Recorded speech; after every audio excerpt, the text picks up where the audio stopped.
Hello friends. Today we are going to talk about national income. But before we talk about national income, let us talk about your family's income.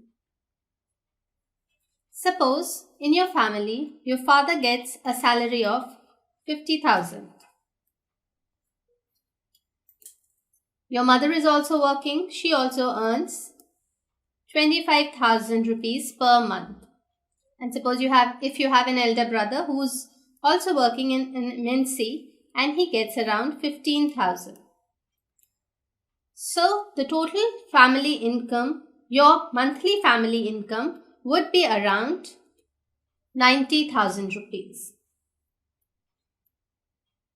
Now let us talk about your friend whose father is a businessman and he alone earns around 1,50,000 per month. This is so easy to compare. You can compare the income of the two families very easily. But how do you do it when you have to compare the incomes of the two countries, when you talk about two different countries? Because in a country, there are many economic activities that are involved. So how do you take into consideration all those activities and how do you arrive at which country is doing well and which country is poor? How do you compare the two countries? You do so with the help of national income. That is why it is important to compute national income of a country. So today we are going to talk about national income. What are the basic concepts that are associated with it? How do we measure national income? And what have been the recent trends in income growth and structure? We'll take them up one by one. Now let us talk about what is actually national income. National income is the money value of all final goods and services produced in a country in a given year. Now let us elaborate more on this. First and foremost, it is the money value. Why do we say that it is money value? Because there are many things that are produced in a country. Suppose when we are talking about income, we have to calculate the income from all sectors.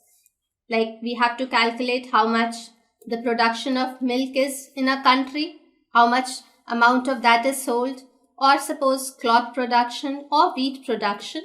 Everything we have to take into consideration. Now milk will be measured in liters, cloth will be measured in meters, and wheat in kilograms. So how will you calculate? Will you add liters in meters and then you add kgs to it? No, you calculate it on the basis of money. Everything is calculated and converted into rupees or money and then it is added. So what is very important is that it should be the money value of all final goods and services. By the word final, we mean that we are not taking into consideration the intermediate goods or the raw materials. We are not considering intermediate goods.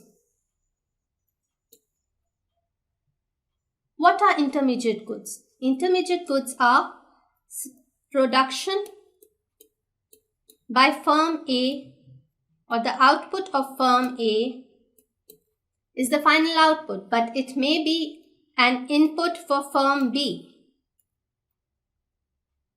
which again goes into production and then a final good is introduced by firm C, which goes for consumption.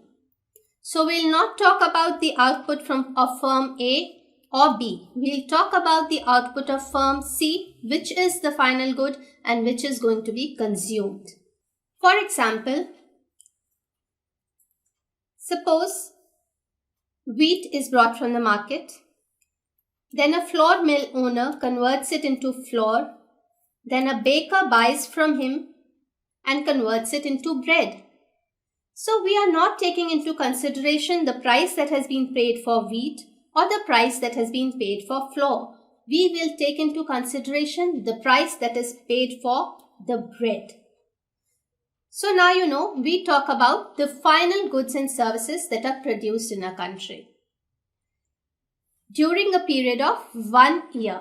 We talk about one particular year, maybe it is a calendar year from January to December, but generally it is taken as a physical year starting from April till March. So, national income is money value of all final goods and services produced by a country in a given year. I hope now you have understood it in a better manner. We talk about the money value of all the goods and services that are produced in a country in a given year.